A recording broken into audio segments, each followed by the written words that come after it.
कराची, लाहौर, इस्लामाबाद समेत मुल्क भर में महंगी बिजली पर टैक्सों की भरमार, साथ में surcharge, fix charge, fuel price adjustment, additional surcharge का अजाब, ड्यूटीज, इनकम टैक्स और टीवी फीस भी इजाफी परेशानी। कराची, लाहौर, रावलपिंडी समेत भारी भरकम बिलों ने मुल्क भर में आवाम की कमर तोड़ दी। पाकिस्तान में इंसाफ नाम की कोई चीज नहीं है। ये सिर्फ टैक्सेस कम कर दें, 25 से 40-45% तक औसतन फायदा पहुंच जाएगा इन्हीं के बिलों में। अगर गवर्नमेंट टैक्स कम कर दे तो बिल कम हो सकता है, वरना हम इसी काम में लगे रहेंगे, इन्हीं को देते रहेंगे।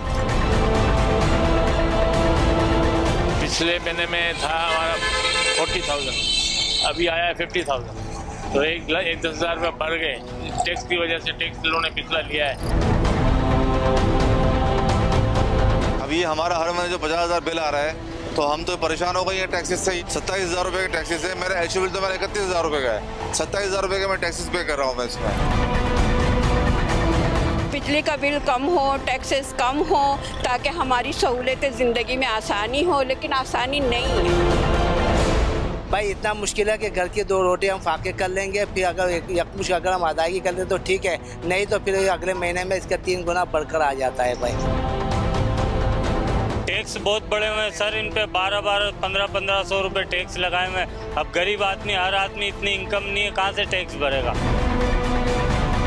एक तो टैक्सेस को ख़त्म किया जाए, दूसरी चीज़ ये है कि हुकूमत अपनी अय्याशियाँ बंद करे। वज़रा को और जो है वो मुशीरों को जो हाई टैक्सेस छूट दी जा रही है बिजली के बिलों के ऊपर, और दूसरी फैसिलिटीज़ प्रोवाइड की जा रही है, उन फैसिलिटीज़ को जो है वो कम किया जाए। इतनी फ्यूल एडजस्टमेंट देने के हम लोग तो पे ही नहीं कर सकते हैं। कितना हम लोग बिल दें। अब आप देख रहे हैं नवंबर का बिल है तो हम अगस्त के वो दे रहे हैं, सितंबर उसके पहले पिछले साल के दे रहे हैं, तो ये कोई भलाई तो नहीं है ना, इंसाफ तो नहीं है ना।